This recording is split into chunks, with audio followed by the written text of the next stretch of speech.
এবার ভয়ানক গতিতে এগিয়ে আসছে ভারী বৃষ্টি। গত কয়েকদিন ধরে অসাদিশা গরম থাকলেও এবার কিন্তু কালো মেঘ ঘনিয়ে আসছে বাংলার বুকে।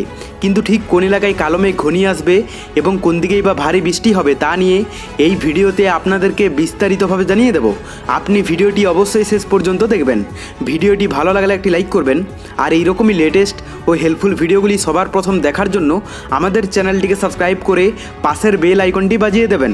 চলুন এক নজরে দেখে নেওয়া যাক। তীব্র গরমে নাজেহাল দক্ষিণবঙ্গবাসীর জন্য অবশেষে স্বস্তির বার্তা দিয়েছে আলিপুর আবহাওয়া দপ্তর। পশ্চিমাঞ্চলের জেলাগুলোতে যখন তাপপ্রবাহের পরিস্থিতি তৈরি হয়েছে তখনই রাজ্য জুড়ে বজ্র বিদ্যুৎ সহ বৃষ্টির পূর্বাভাস মিলেছে। সোমবার থেকে এই প্রভাব আরও বাড়বে এবং কলকাতা সহ দক্ষিণবঙ্গের সব জেলাতেই ঝড় বৃষ্টির দাপট দেখা যাবে। হাওয়া অফিসের মতে উত্তর 24 পরগনা, মুর্শিদাবাদ, নদিয়া, বীরভূম 2, বর্ধমান, বাঁকুড়া, পুরুলিয়া, ঝাড়গ্রাম এবং পশ্চিম মেদিনীপুরে বিশেষ সতর্কতা জারি করা হয়েছে। এই জেলাগুলোতে ঝড়ের গতিবেগ থাকতে পারে ঘন্টায় 50 থেকে 60 কিলোমিটার পর্যন্ত। বঙ্গোপসাগর থেকে আসা প্রচুর পরিমাণে জলীয় বাষ্পের প্রভাবে এই পরিস্থিতির সৃষ্টি হয়েছে। আগামী শুক্রবার পর্যন্ত উত্তরবঙ্গের দার্জিলিং, জলপাইগুড়ি ও আলিপুরদুয়ারে ভারী বৃষ্টির সম্ভাবনা রয়েছে। পূর্ব উত্তরপ্রদেশ এবং দক্ষিণ বাংলাদেশ পর্যন্ত বিস্তৃত একটি অক্ষরেখা এবং উত্তরপ্রদেশ সংলগ্ন এলাকায় ঘূর্ণাবর্তই এই পরিবর্তনের মূল কারণ। এর ফলে আগামী 5 দিনে দক্ষিণবঙ্গের তাপমাত্রা অন্তত 3 থেকে 4 ডিগ্রি সেলসিয়াস পর্যন্ত কমতে পারে। তবে বৃষ্টির আগে পর্যন্ত অস্বস্তিকর গরম বজায় থাকবে। তো এরপর আমরা লাইভে আপডেটটা দেখে নেব। প্রথমে আমরা যদি আজ সকালের দিকে পশ্চিমবঙ্গের দক্ষিণবঙ্গের এলাকাগুলোর কথা বলি, তো এখানে কলকাতা থেকে শুরু করে হাওড়া, হুগলি, কৃষ্ণনগর, বহরমপুর, মুর্শিদাবাদ, মালদা, এদিকে পুরুলিয়া, বাঁকুড়া, বীরভূম, আসানসোল, বোলপুর, বর্ধমান, জামশেদপুর, চাকুলিয়া, খড়গপুর, চন্দ্রকোনা, কোলাঘাট, হলদিয়া, মোটামুটি দক্ষিণবঙ্গের সমস্ত এলাকার আবহাওয়া পরিষ্কারই দেখতে পাওয়া যাচ্ছে। কোথাও বৃষ্টির সম্ভাবনা নেই। কিন্তু উত্তরবঙ্গের যদি আপডেটটা দেখা যায় তো এখানে দার্জিলিং থেকে শুরু করে কালিম্পং, কার্শিয়ং, জলপাইগুড়ি, আলিপুরদুয়ার, কোচবিহার, মোটামুটি উত্তরবঙ্গের সমস্ত এলাকাতে বৃষ্টির সম্ভাবনা দেখতে পাওয়া যাচ্ছে।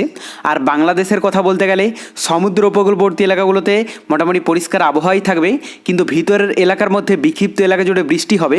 মোটামুটি 40 থেকে 50% এলাকার আবহাওয়াতে মেঘলা থেকে মেঘাচ্ছন্ন আবহাওয়া এবং বৃষ্টির সম্ভাবনা দেখতে পাওয়া যাচ্ছে। এখানে রংপুর, গাইবান্ধা, শেরপুর, ময়মনসিংহ, সিলেট, সুনামগঞ্জ, জামালগঞ্জ, কিশোরগঞ্জ, হবিগঞ্জ, মোটামুটি এই সমস্ত এলাকাগুলোতে কিন্তু বৃষ্টির সম্ভাবনা সবথেকে বেশি পরিমাণে থাকবে, এমনটাই কিন্তু লাইভে দেখতে পাওয়া যাচ্ছে। এরপর আমরা যদি দুপুরের দিকে আপডেটটা দেখে নিই তো দুপুরের দিকে প্রথমে আমরা যদি দক্ষিণবঙ্গের এলাকাগুলোর কথা বলি তো দক্ষিণবঙ্গের কোথাও সেরকমভাবে বৃষ্টির সম্ভাবনা নেই।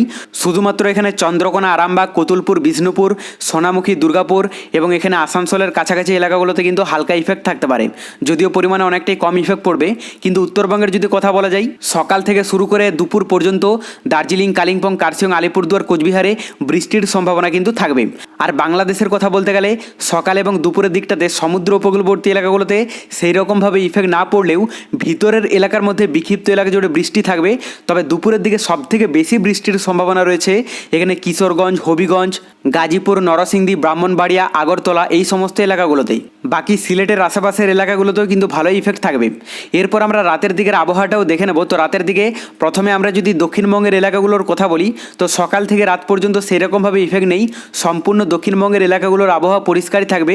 কিন্তু উত্তরবঙ্গের কথা বলতে গেলে সকাল থেকে শুরু করে দুপুর রাত পর্যন্ত উত্তরবঙ্গের বেশিরভাগ এলাকার আবহাওয়াতে বৃষ্টির সম্ভাবনা দেখতে পাওয়া যাচ্ছে।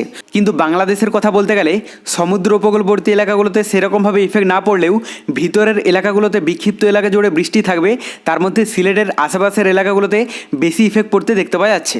দেখুন এই মুহূর্তে আমরা যদি বঙ্গোপসাগরের আবহাওয়াটা দেখে নিই তো বঙ্গোপসাগরে নতুন কোনো সিস্টেম বা দুর্যোগ নেই।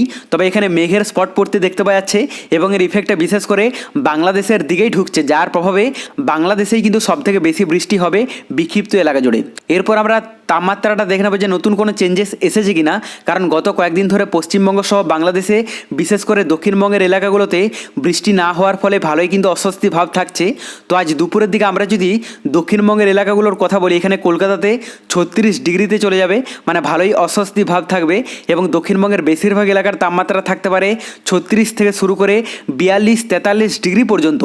বিশেষ করে এখানে বাঁকুড়া, পুরুলিয়া আর আসানসোলে সবথেকে বেশি তাপমাত্রা থাকবে। এরপর আমরা উত্তরবঙ্গ উত্তরবঙ্গের তাপমাত্রাটাও দেখে নেব। তো এখানে দার্জিলিংয়ে 21 ডিগ্রি দেখতে পাওয়া যাচ্ছে, পাশাপাশি কালিম্পং কার্শিয়ংয়ে 21 ডিগ্রি থাকবে। আর এদিকে জলপাইগুড়ি আলিপুরদুয়ার কোচবিহারের তাপমাত্রা থাকতে পারে 27-28 ডিগ্রির মধ্যে। বাংলাদেশের কথা বলতে গেলে সমুদ্র উপকূলবর্তী এলাকা এবং ভিতরের এলাকার মধ্যে বেশিরভাগ এলাকার তাপমাত্রা থাকতে পারে 26 ডিগ্রি থেকে শুরু করে 27-28 ডিগ্রি পর্যন্ত। তবে ঢাকাতে সবথেকে বেশি থাকবে 33 ডিগ্রি সেলসিয়াস। এরপর আমরা রাতের দিকে তাপমাত্রাটাও দেখে নেব। তো এখানে কলকাতাতে 29 ডিগ্রিতে চলে যাবে, পাশাপাশি দক্ষিণবঙ্গের বেশিরভাগ এলাকার তাপমাত্রা থাকতে পারে 28-29 ডিগ্রির মধ্যে। উত্তরবঙ্গের যদি আপডেটটা দেখা যায়, তো এখানে দার্জিলিংয়ে মোটামুটি 16 ডিগ্রি দেখতে পাওয়া যাচ্ছে, পাশাপাশি এখানে কালিম্পং কার্শিয়ংয়ে 19 ডিগ্রি থাকবে। আর এদিকে জলপাইগুড়ি আলিপুরদুয়ার কোচবিহারের তাপমাত্রা থাকতে পারে 23 ডিগ্রির মধ্যে। বাংলাদেশের কথা বলতে গেলে সমুদ্র উপকূলবর্তী এলাকা এবং ভিতরের এলাকার মধ্যে বেশিরভাগ এলাকার তাপমাত্রা থাকতে পারে 23 ডিগ্রি থেকে শুরু করে 24-25 ডিগ্রি পর্যন্ত। তবে ঢাকাতে সবথেকে বেশি থাকবে 27 ডিগ্রি সেলসিয়াস এবং সমুদ্র উপকূলবর্তী এলাকাগুলোতে 29 ডিগ্রিতে চলে যাবে। পরবর্তীতে বঙ্গোপসাগরে নতুন কোনো দুর্যোগের আভাস পেলে অবশ্যই আপনাদেরকে লাইভে জানিয়ে দেব। তার জন্য চ্যানেলটিকে সাবস্ক্রাইব করে রাখতে ভুলবেন না।